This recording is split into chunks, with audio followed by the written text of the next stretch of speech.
তো দেখুন বন্ধুরা, আপনার যে ভোটার কার্ডটা আছে সেই ভোটার কার্ডটা যদি কোনো কারণে হারিয়ে গিয়ে থাকে আর আপনার কাছে যদি এপিক নাম্বারটা থেকে থাকে, তাহলে কিন্তু আপনি ঘরে বসে খুব সহজে আপনার এই মোবাইলটার মাধ্যমেই কিন্তু আপনি নতুন ই ভোটার কার্ড ডাউনলোড করতে পারবেন। তাছাড়া দেখুন, এখন তো এসআইআর ফাইনাল লিস্ট প্রকাশিত হয়ে গেছে। তো এখন যদি আপনি চান নতুন ধরনের আপডেটেড ভোটার কার্ড ডাউনলোড করতে, সেক্ষেত্রেও কিন্তু আপনারা খুব সহজে আপনার এপিক নাম্বারটা দিয়ে ঘরে বসেই কিন্তু আপনি ই ভোটার কার্ডটা ডাউনলোড করতে পারেন। তো এখন প্রশ্ন হলো, এই যে ই ভোটার কার্ডটা সেটা আপনারা ডাউনলোড করবেন কি করে। তো বন্ধুরা, আজকে এই ভিডিওতে আমি আপনাদের সঙ্গে আলোচনা করবো সেই প্রসেস নিয়ে। তো ভিডিওটি অত্যন্ত গুরুত্বপূর্ণ হতে চলেছে আপনাদের সকলের জন্য। আশা করবো আপনারা সকলে শেষ অবধি আমার সঙ্গে থাকবেন।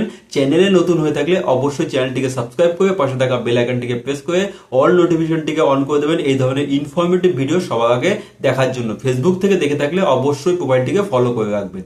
তো বন্ধুরা দেখুন, এই মুহূর্তে এসআইআর যে ফাইনাল তালিকা সেটা প্রকাশ হয়ে গেছে এবং দেখা যাচ্ছে আপনাদের মধ্যে যাদের নামটা কিন্তু সম্পূর্ণ সুষ্ঠুভাবে ফাইনাল লিস্টে চলে এসেছে, তাদের মধ্যে আপনাদের মধ্যে অনেকেই এরকম হতে পারে যে দেখা যাচ্ছে আপনারা চাচ্ছেন যে নতুন ভোটার কার্ড, সেই ভোটার কার্ডটা ডাউনলোড করে নিতে, মানে ই ভোটার কার্ডটা ডাউনলোড করে নিতে চাইছেন।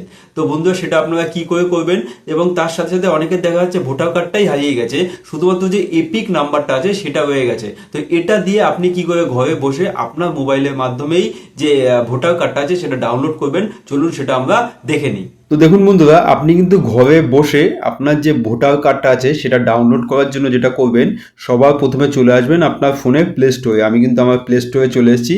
এখানে এসে সার্চ বক্স পেয়ে যাবেন নিচের দিকে। এই সার্চ বক্সে এসে এখানে সার্চ করবেন ইসিআই নেট, ইসিআই নেট বলে সার্চ করবেন।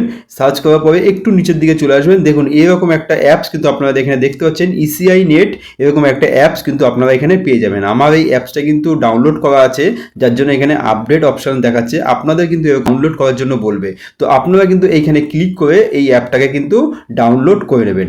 আমার কিন্তু ডাউনলোড করা আছে। এটা ডাউনলোড করার পরে কিন্তু আপনারা সেটাকে ওপেন করে নেবেন। ওপেন করার পরে আপনারা দেখতে পাবেন ঠিক এরকম একটা ইন্টারফেস চলে এসছে। তো বাঁদিকে একটু নিচের দিকে দেখবেন এখানে একটা অপশন পেয়ে যাবেন ডাউনলোড ই ভোটার কার্ড। এইখানে কিন্তু আপনারা ক্লিক করে দেবেন। ক্লিক করার পর একটু ওয়েট করবেন। দেখুন এখানে লেখা আছে এন্টার ইউর ভোটার আইডি বা এপিক। আমার কিন্তু এই যে এপিক নাম্বারটা আছে সেটা অটোমেটিক এখানে ফেচ করে নিয়েছে। আপনার এপিক নাম্বারটা যদি এখানে না নিয়ে থাকে, আপনি কিন্তু আপনার এপিক নাম্বারটা এখানে পুট করে দেবেন। পুট করার পরে তার নিচে একটা অপশন আপনারা দেখতে পাচ্ছেন সিলেক্ট স্টেট। এই ডান দিকে অ্যারোতে ক্লিক করবেন, করে এখানে আপনার যে স্টেটটা আছে মানে ওয়েস্ট বেঙ্গলটা সিলেক্ট করে নেবেন। একদম নিচে পেয়ে যাবেন, দেখুন ওয়েস্ট বেঙ্গল সিলেক্ট করে নেবেন। করার পরে নিচে একটা অপশন ব্লু কালার এখানে দেখতে পাচ্ছেন ফেচ ডিটেলস। এই ফেচ ডিটেলসের উপরে সিম্পলি ক্লিক করে দেবেন। ক্লিক করার পরে একটু ওয়েট করবেন। দেখুন আপনার নিচে কিন্তু এরকম করে আপনার যে ডিটেলস আছে সেই ডিটেলসটা কিন্তু এখানে চলে আসবে। দেখুন আমার ডিটেলসটা কিন্তু এখানে চলে এসছে। আপনার নাম দিয়ে শুরু করে বাবার নাম দিয়ে শুরু করে সমস্ত কিছু চলে আসবে। ডান দিকে আপনারা এখানে প্রসিড বলে একটা অপশন দেখতে পাবেন। তো এই প্রসিডের উপরে কিন্তু আপনি ক্লিক করে দেবেন। ক্লিক করার পরে এইখানে দেখুন কি বলছে, OTP has been send to the register mobile number. আপনার যে মোবাইল নাম্বারটা রেজিস্টার করা আছে সেখানে কিন্তু একটা ওটিপি যাবে। দেখুন ওটিপি চলে এসছে। তো সেই ওটিপিটাকে এখানে আপনাকে ওটিপির জায়গায় কিন্তু সঠিকভাবে এখানে বসাতে হবে। তো দেখুন আমি কিন্তু ওটিপিটা এখানে সঠিকভাবে বসিয়ে দিলাম। আপনারা কিন্তু ওটিপিটা এখানে সঠিকভাবে বসিয়ে দেবেন। বসানোর পরে নিচে কিন্তু একটা অপশন দেখতে পাচ্ছেন এখানে ভেরিফাই অ্যান্ড ডাউনলোড। আর কিচ্ছু করতে হবে না, সিম্পলি ভেরিফাই অ্যান্ড ডাউনলোডের উপরে আপনারা ক্লিক করে দেবেন। ক্লিক করার পরে একটু ওয়েট করবেন। দেখুন আমি ক্লিক করে দিয়েছি। দেখুন ক্লিক করার পরে এই যে আপনারা দেখতে পাচ্ছেন আমার কিন্তু যে এপিক যে ভোটার কার্ডটা আছে, ই ভোটার কার্ডটা, সেটা কিন্তু ডাউনলোড হয়ে গেছে। এখানে কিন্তু আপনারা দেখতে পাচ্ছেন স্ক্যানার সহ ফার্স্ট ফ্রন্ট পেজ, ডান দিকে আছে কিন্তু ব্যাক পেজ, দুটোই কিন্তু আপনারা দেখতে পাচ্ছেন এখানে কিন্তু ডাউনলোড হয়ে গেছে। আপনারা কিন্তু খুব সহজে এই যে ই এপিক যে ভোটার কার্ডটা আছে, ই ভোটার কার্ড, সেটা কিন্তু আপনারা এইভাবে ডাউনলোড করে নিতে পারবেন। তো দেখুন বন্ধুরা, আমরা কিন্তু দেখে নিলাম যে কি করে ঘরে বসে খুব সহজে আপনার যে ভোটার কার্ডটা আছে, ই ভোটার কার্ডটা, সেটা কি করে খুব সহজে ডাউনলোড করে নেবেন। এবং নতুন যে ই ভোটার কার্ডটা আছে সেটা আমি আপনাদের দেখালাম, সেটা খুবই সুন্দর দেখতে, নতুন ডিজাইন করা, আপনারা দেখলেন।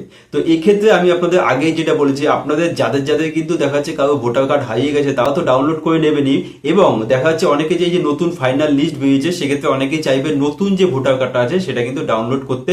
ডাউনলোড করলে একটা কি সুবিধা আছে, আপনার যে কোনো সময় কোনো জায়গায় কোনো রকম কোনো যদি প্রয়োজন পড়ে, আপনার যদি ডাউনলোড করা থাকে মোবাইলে, আপনি কিন্তু যে কোনো সময় সেই কাজের ক্ষেত্রে সেটা ইউজ করতে পারবেন। তাছাড়া আপনি এটার থেকে কিন্তু প্রিন্ট আউটও বের করে নিতে পারবেন। তো সেক্ষেত্রে আপনার যদি এবার হারিয়েও যায় কোনো অসুবিধা নেই, আপনার ডাউনলোড করা কিন্তু ফোনে থাকলো।